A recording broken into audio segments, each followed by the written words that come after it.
우리가 나누게 될 말씀은 야곱에 관한 말씀입니다. 여러분들은 야곱에 대해서 어떤 사람으로 기억하고 있습니까? 먼저 야곱은 제가 생각을 하면 야복강에서 천사와 씨름했던 그 영적인 싸움으로 이 선한 싸움을 감당했던 이 기도의 사람으로 기억을 하고 있습니다. 그 야복강에서 얼마나 인생 그 어려운 시간들을 야곱이 만났습니까? 그런데 가족들 먼저 건너 보내고 야곱은 홀로 남아 그 밤을 천사와 씨름했던 영적으로 승부할 수 있는 영적인 사람이었습니다. 그리고 야곱하면 12아들을 믿음으로 너무나 잘 키운 믿음의 아버지인 것을 우리가 확인할 수가 있습니다. 야곱이 몇 명의 아들을 낳았죠? 12명의 아들을 낳았습니다. 이렇게 돼야 되나? 어떻게 돼야 되죠? 12명의 아들을 낳았습니다. 네.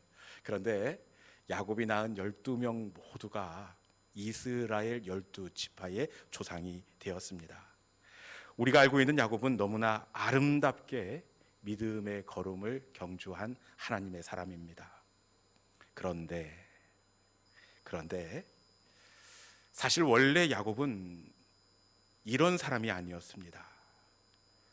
원래 야곱은 주변 사람들에게 늘 피해를 주고 함께 있으면 불화를 일으키는 트러블 메이커가 바로 야곱이었습니다. 야곱은 원래 뱃속에서 생겨나면서부터 옆에 있던 사람에게 부담과 근심을 주던 그런 사람입니다. 본래 뱃속에 이 아이가 생겨나면 축하를 받고 기대가 되고 이 아이와 함께 걷게 될 그 미래를 이렇게 장밋빛으로 계획하는 것, 이것이 일반적인 일일 것입니다. 그런데 야곱은 뱃속에서 생겨나면서부터 어떤 인물인지 우리 창세기 25장 22절에 있는 말씀, 우리 자막을 통해서 한번 읽어볼까요? 같이 한번 읽어봅시다. 자, 시작. 그 아들들이 그의 태 속에서 서로 싸우는지라 그가 이르되 이럴 경우에는 내가 어찌할꼬 하고 가서 여호와께 묻자온대. 아멘. 야곱이 뱃속에 생겨날 때 그의 어머니가 뭐라고 고백하고 있습니까? 내가 어찌할꼬. 뱃속에서 태동 정도가 아니라 전쟁이 일어나는 겁니다. 그러면서 내가 어찌할꼬, 뱃속에서 생겨나면서부터 엄마를 괴롭게 했던지 아니면 이 가족들에게 큰 근심과 염려를 주었던 사람이 바로 야곱이었습니다. 뱃속에서부터 그랬는데 그러면 커나면서는 괜찮았을 것 같습니까? 커서 역시 소망이 보이지 않던 사람이 야곱입니다. 팥죽으로 형을 속여 장자권을 빼앗고 그리고 염소털과 목소리를 변조해 눈이 보이지 않던 아버지를 속여 형이 받아야 할 축복을 가로챈 사람입니다. 얼마나 집에서 속을 썩였으면 그 이름을 야곱이라고 짓습니다. 우리는 야곱 그러니까 그냥 제법 괜찮은 느낌처럼 들을 수 있는데 야곱이란 그 원어적 의미는 속이는 자, 도둑놈이라는 뜻을 가지고 있습니다. 여러분, 이런 야곱이 어떻게 되었다고요? 12아들 모두를 12지파 족장 믿음으로 키웠습니다.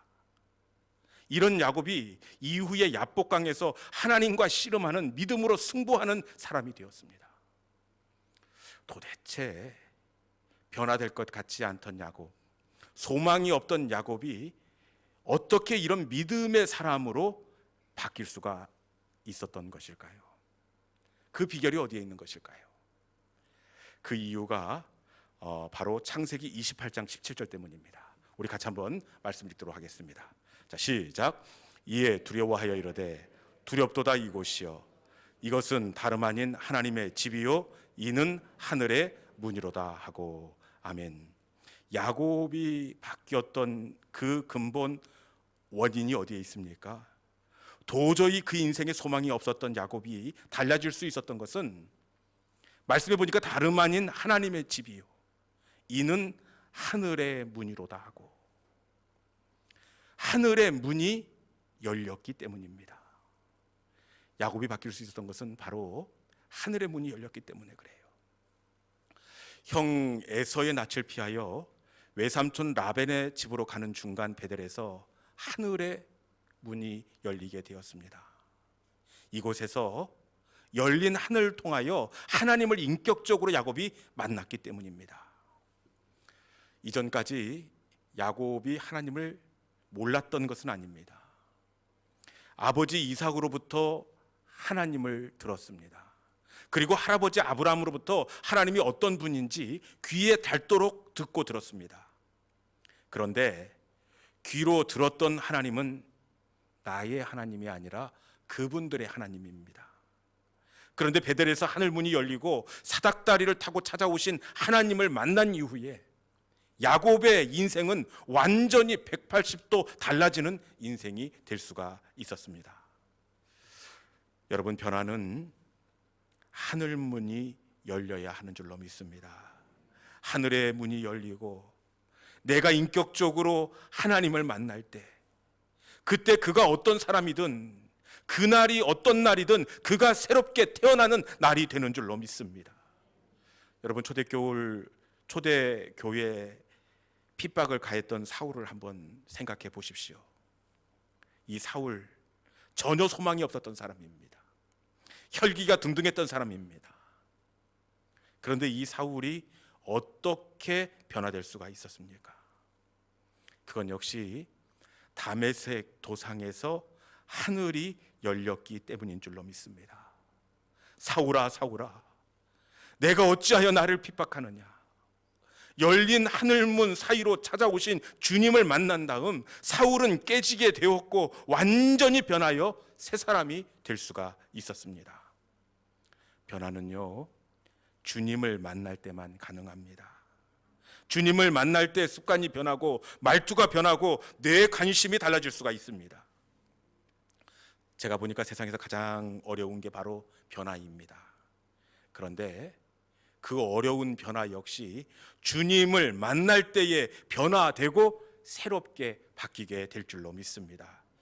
특별히 이번 선교를 통하여 우리 아이들이 열린 하늘문을 경험할 수 있기를 축원합니다. 열린 하늘문을 통하여 야곱이 하나님을 인격적으로 만났듯이 그곳 필리핀에서 아이들이 하나님을 인격적으로 만남으로 말미암아 저들의 인생이 하나님의 사람으로 거듭나는 저들 인생의 새로운 출발점이 될 수 있기를 주님의 이름으로 축원합니다. 여러분, 선교가 사람을 변화시키더라고요. 이것은 조금 사적인 이야기라 조심스러운데 저희 집에 딸이 몇 명이 있죠? 3명이 있습니다. 우리 딸들 앞에 있었는데 확인하셨습니까? 네, 한 명은 여기에서 아주 이렇게 뻔을 내면서 찬양을 했던 막내고, 둘째는 이 세컨 건반을 쳤고, 첫째가 세컨을 쳤고 둘째는 이 베이스 기타 둥둥둥 이걸 쳤습니다. 딸 아이들이 한 뱃속에서 나왔지만 이 아롱이 다롱이 다 다릅니다. 각각 색깔이 있어요. 그런데 좀 조심스럽고 집에 가서 어떤 보복이 있을지는 모르지만 둘째 아이가 꼭 야곱 같습니다. 욕심도 많고 경쟁심도 강하고, 그러다가 결정적으로 중학교 1학년 때 사춘기가 심하게 오면서 제 마음에 낙심이 되고 말았습니다. 심지어 그때는 제가 목회를 그만두고 싶은 마음이 딱 생기더라고요. 눈에는 온갖 세상에 대한 불만과 원망이 가득합니다. 입은 또 얼마나 거칠고 사납든지 우리 딸도 어떻게 못하면서 내가 무슨 목회를 하고 어떤 가정의 자녀를 세울 수가 있단 말인가. 모든 것을 내려놓고 싶을 정도로 정말 어렵고 힘든 시간들이 있었습니다. 우리 성도님들 중에서도 제 이야기에 공감하시는 분들이 있을 거예요. 자식 마음대로 안 되는데 목사 딸도 마음대로 안 됩니다. 네. 그런데 교회에서 중고 청년부 캄보디아로 단기 선교를 이게 계획을 했습니다. 중고청 대상은 중고청인데 중고등부에서 갈 아이들이 있겠습니까? 없겠습니까? 없는 줄 알지만 혹시 우리 딸이 갔으면 싶은 욕심에 제가 중고등부를 끼워 넣었습니다.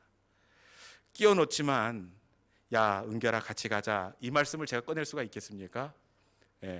감히 꺼낼 수가 없습니다. 그냥 모직한 것만 그렇게 하고 기대 않고 캄보디아 첫 선교 모임을 갔습니다.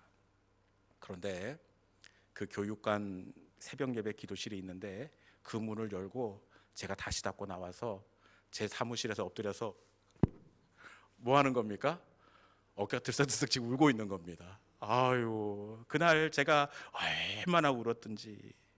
울고 나서 다시 또 이 기도회를 이어가고 40일 동안 캄보디아 선교를 준비했습니다.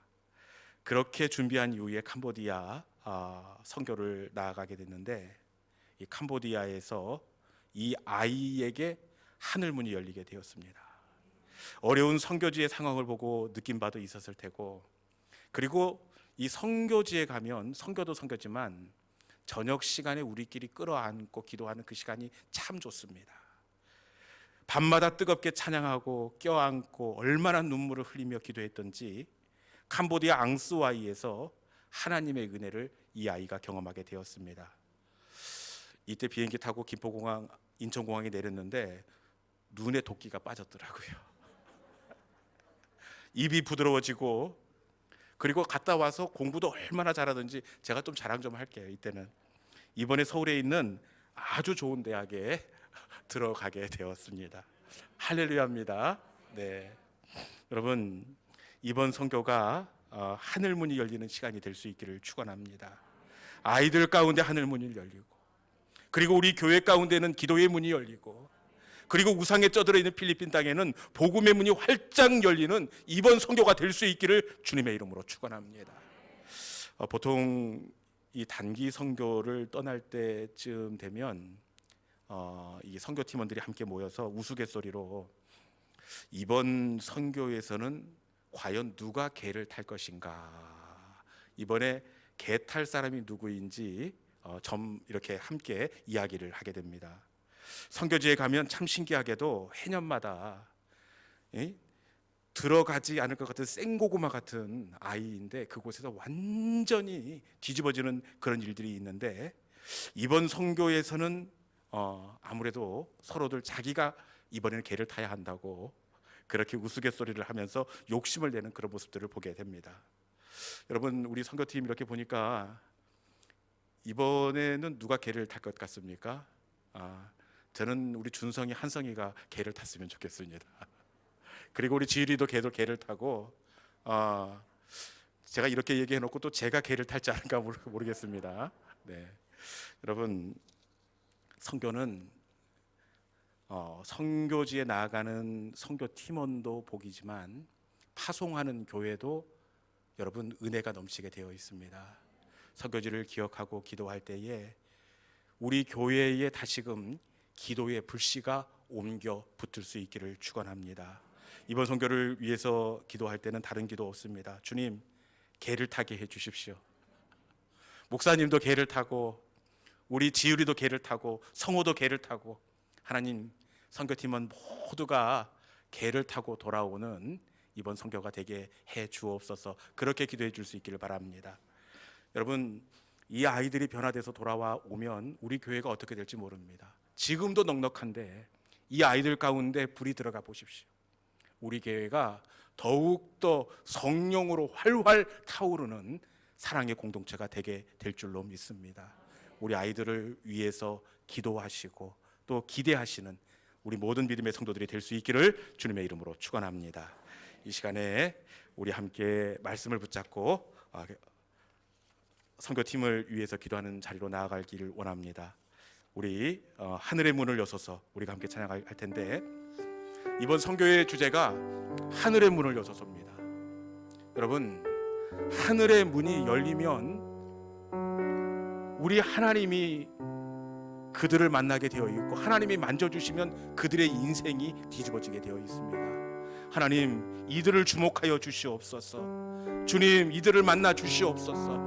우리 기도하는 마음으로 하늘의 문을 여시고 이들을 주목하여 주옵소서.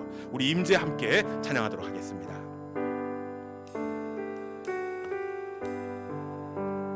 하늘의 문을 여소서. 하늘의 문을 여소서. 이곳을 주목하소서. 주를 향한 노래가 꺼지지 않으니 하늘을 열고 보소서.